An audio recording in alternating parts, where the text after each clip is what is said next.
السلام علیکم ورحمۃ اللہ وبرکاتہ۔ الحمد للہ رب العالمین والعاقبۃ للمتقین والصلاة والسلام علی اشرف الانبیاء والمرسلین نبینا محمد وعلی آلہ وصحبہ اجمعین وبعد۔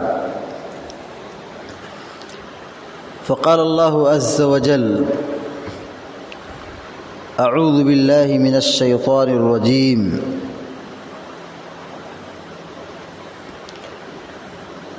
وَلَقَدْ خَلَقْنَا الْإِنسَانَ وَنَعْلَمُ مَا تُوَسْوِسُ بِهِ نَفْسُهُ وَنَحْنُ أَقْرَبُ إِلَيْهِ مِنْ حَبْلِ الْوَرِيدِ۔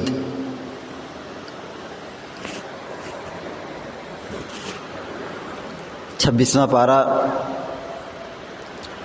سورہ قاف کی آیت نمبر 16 ابھی آپ کے سامنے تلاوت کی گئی ہے۔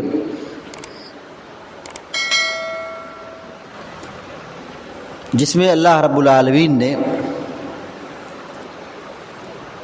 اپنے علم کامل کا تذکرہ فرمایا ہے کہ اللہ رب العالمین کا علم کتنا گہرا ہے، وہ اپنی مخلوق کے بارے میں کس قدر مکمل معرفت اور گہرا علم رکھتا ہے، اس کا ایک نمونہ اللہ تعالیٰ نے یہاں ذکر کیا ہے کہ انسان کو اللہ رب العالمین نے پیدا کیا ہے،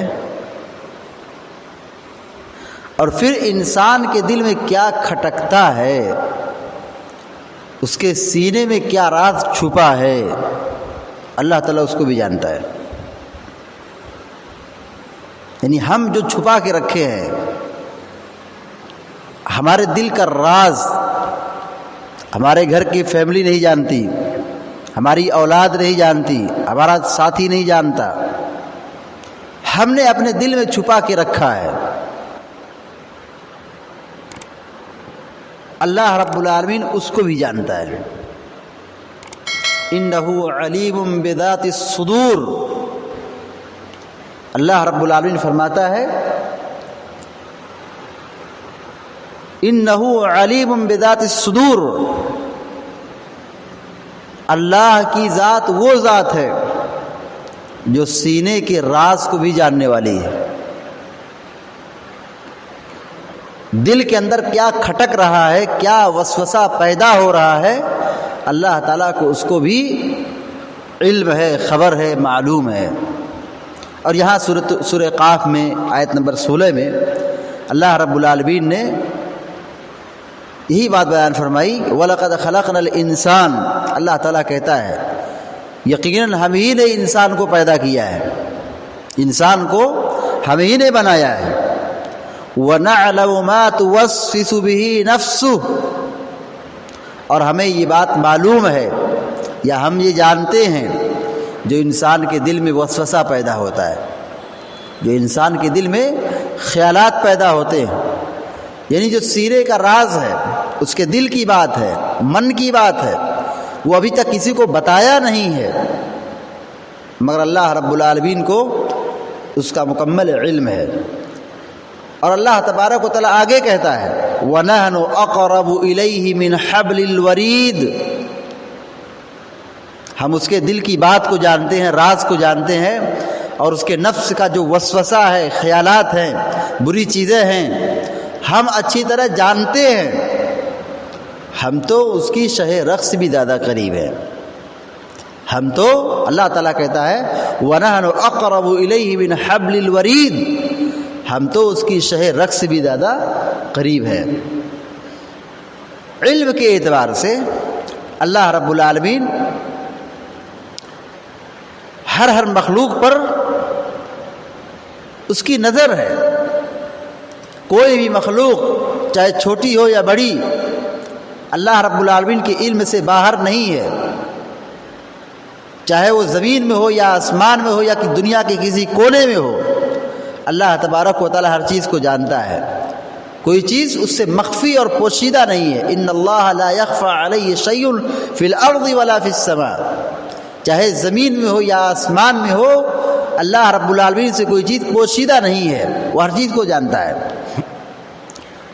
علم کے اعتبار سے اللہ تبارک و تعالیٰ ہر جگہ ہے، علم کے اعتبار سے اپنی طاقت اور قوت اور حکومت کے اعتبار سے اللہ تبارک و تعالیٰ ہر جگہ ہے، ہر جگہ اس کی پکڑ ہے، ہر جگہ اس کی نظر ہے، مگر ذات کے اعتبار سے اللہ رب العالمین عرش پر مستوی ہے۔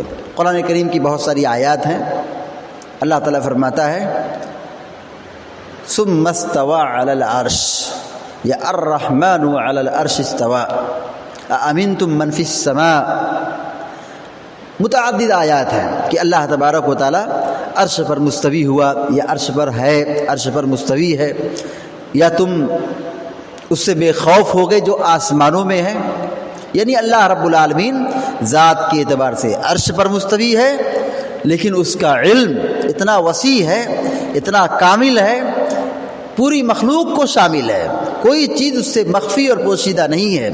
اللہ رب العالمین یہی بات یہاں بیان فرمائی کہ ہم نے انسان کو بنایا ہے، انسان کا خالق اللہ ہے، اور پھر اس کے دل میں کیا شبہات، خطرات، وسوسے پیدا ہوتے ہیں، اللہ تعالیٰ کہتا ہے ہمیں اسے بھی علم ہے، اس کا بھی علم ہے، ہم اس کو بھی جانتے ہیں۔ وَنَحْنُ أَقْرَبُ إِلَيْهِ مِنْ حَبْلِ الْوَرِيدِ، ہم تو اس کی شہ رگ سے بھی زیادہ قریب ہیں۔ یعنی اللہ تبارک و تعالیٰ علم کے اعتبار سے ہر جگہ موجود ہے، اس کا علم ہر جگہ ہے، اور کوئی بھی انسان، کوئی بھی شخص اللہ رب العالمین کے علم سے پرے نہیں ہے، اللہ تعالیٰ اس سے غافل نہیں ہے، اللہ تعالیٰ ہر چیز کو جانتا ہے۔ تو یہ سبق کیا، یہ آیت سبق کیا سکھاتی ہے، نصیحت کیا دیتی ہے، کیا تعلیم دیتی ہے کہ جب اللہ تبارک و تعالیٰ کا علم ہر جگہ ہے، ہمارے سینے کے راز کو بھی اللہ تعالیٰ جانتا ہے، ہمارے دل میں کیا کھٹک رہا ہے، کیا وسوسہ پیدا ہو رہا ہے، اللہ تعالیٰ بھی اس کو جان رہا ہے۔ یہ آیت نصیحت کر دی ہے کہ ہم گناہوں سے بچیں، اللہ کی معصیت سے بچیں، اللہ کی نافرمانی سے بچیں۔ جو ذات ہم کو دیکھ رہی ہے، ہم کو جان رہی ہے، ہمارے عمل کو دیکھ رہی ہے، تو ہم بھاگ کے جائیں گے کہاں؟ اللہ کی پکڑ اور اللہ کے عذاب سے بچ نہیں سکتے، کیونکہ اللہ تعالیٰ دیکھ رہا ہے، اللہ تعالیٰ جان رہا ہے۔ تو اب اللہ تعالیٰ دیکھ رہا ہے، جان رہا ہے، تو پھر ہم بچ نہیں سکتے۔ اللہ تعالیٰ چاہے گا تو عذاب دے دے گا، چاہے گا تو آخرت میں پوچھ لے گا، چاہے گا تو جہنم میں ڈھکیل دے گا۔ اس کی مثال آپ یوں سمجھیے کہ اگر کیمرہ لگا ہو تو پھر آدمی وہاں سے ٹچ سے مس نہیں ہوتا ہے، کوئی شرارت نہیں کرتا ہے، کوئی چوری نہیں کرتا ہے، کوئی ڈاکہ نہیں ڈالتا ہے۔ کیوں؟ ڈر ہے اسے کہ کیمرہ لگا ہے، مالک دیکھ لے گا تو کیا ہوگا، لوگ دیکھ لیں گے تو پھر ہم بدنام ہو جائیں گے۔ تو کیمرہ کی وجہ سے آدمی چوری سے، کرپشن سے اور ڈاکہ ڈالنے سے، مار پیٹ سے، فساد سے بچتا ہے۔ تو اللہ رب العالمین کا علم ہر جگہ ہے، ہر وقت ہے۔ پھر یہ سبق سکھاتا ہے، یہ بات ہم کو سبق سکھاتی ہے کہ ہم اللہ رب العالمین کی پکڑ اور اس کے عذاب سے بچنے کی کوشش کریں۔ دعا ہے رب العالمین سے کہ اللہ تبارک و تعالیٰ ہم کو، آپ کو اور سارے مسلمانوں کو کہنے اور سننے سے زیادہ عمل کرنے کی توفیق عطا فرمائے، اور جب تک ہم کو دنیا میں زندہ رکھے ایمان اور توحید پر قائم رکھے۔ وصلی اللہ علی نبینا محمد وعلی آلہ وصحبہ اجمعین۔